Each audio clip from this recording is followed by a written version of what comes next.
Before we start this new example, I'd like to show you some features of the interface.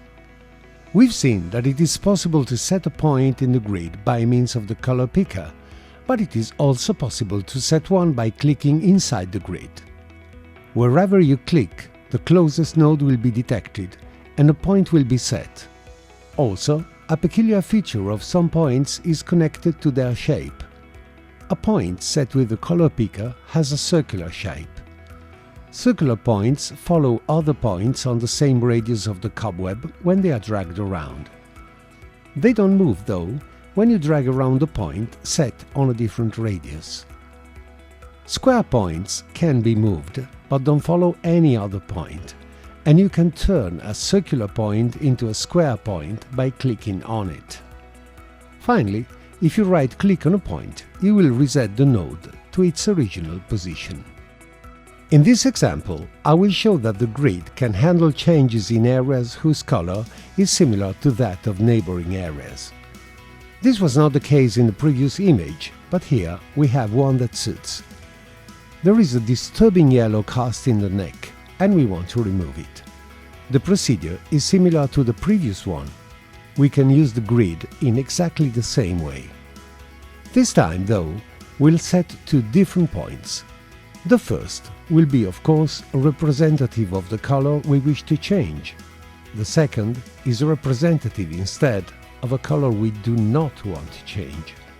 I refer, for instance, to the skin tone on the cheek, which is correct as far as I am concerned, and which I want to maintain.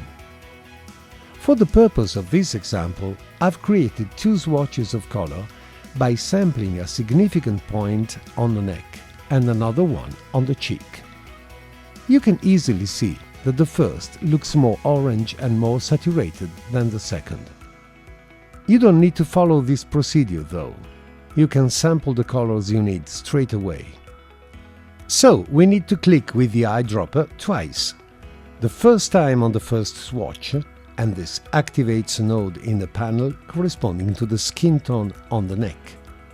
The second time on the second swatch, and this produces another point corresponding to the skin tone on the cheek.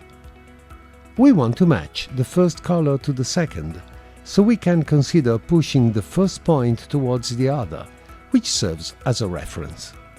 The result is good, but you may notice that there is a change in the overall skin tone. The reason is that the plugin is very selective, but it cannot do the impossible. When two colors are too close, as in this case, moving the point which corrects the first color also affects the neighboring hues to some extent. In these cases, we should think more in terms of relative balance between colors than in absolute terms. Once I have achieved the smoothing of the difference which I was trying to get rid of, I am okay with a slight change in the overall skin color. If you ask why, I'll show you. I would like to make a little change in the hue to restore the original skin tone, and that's easy if you use the Hue tab of the panel. Let's make a big move just to show what happens. As soon as I shift the hue, a color lookup table is created. Notice it has a white mask as standard. I need to limit the effect to the skin. In order to do that, I'll go to the Tonality Mask section, that is T-Mask, and click on the Tool button. The button looks deceptively humble, but it reveals an arsenal of subtools instead. All these, in different ways, allow one to either create a mask or manipulate an existing one. I actually already have one, and it is white. If I click on Skin Select, it changes, though. Let's see what it looks like. We can have a look at the mask in the main Photoshop window by simply clicking on this button. As soon as we do, we realize that only the skin and the background were selected. The background was included in the selection because the tool operates on typical skin colors, and the wall is not incompatible with them. Had it been green, for example, it would not appear white in the selection. This is easy to put straight. we only need to quickly paint black on the areas we want to exclude. Also, we notice that there is a bit of posterization in the mask.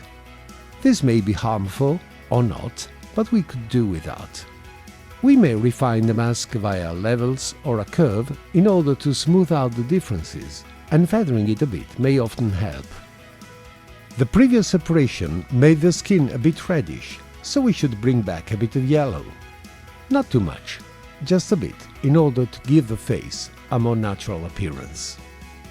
You may of course tweak the hue curve until you're satisfied with the result. What we've seen is basically a two-step workflow. First, we smooth out the color. Then, we recover the original hue shifted by the previous separation. As an alternative, there is a simple method which may give great results at times. Since we are concerned with the hue change, we might forget the Hue tab for now and applicate the original background layer. Let's now drag it to the top of the Layers panel. What's the point, I hear you ask? We remove the saturation difference with the grid in the plugin, but we are bringing it back. Ah well, yes, because we need the hue from the original image. Mind you, the hue alone, not its saturation or lightness. So, we can simply change the blend mode of the duplicated layer from normal to hue, and we are done. The parts which weren't affected remain as they were. Those which were hit with the grid, instead, recover their original hue but maintain their saturation and lightness in case they have changed. If we're lucky, we'll have an improvement. This approach gives little control, certainly less than hue, but don't forget the main point. How much time do you actually have to do something? If you need to restore the original hue in 5 seconds, this is a seriously good starting point. In the next example, we are going to face the mother of all casts. A cast so huge we can't hope to remove, but maybe we can improve the image nonetheless.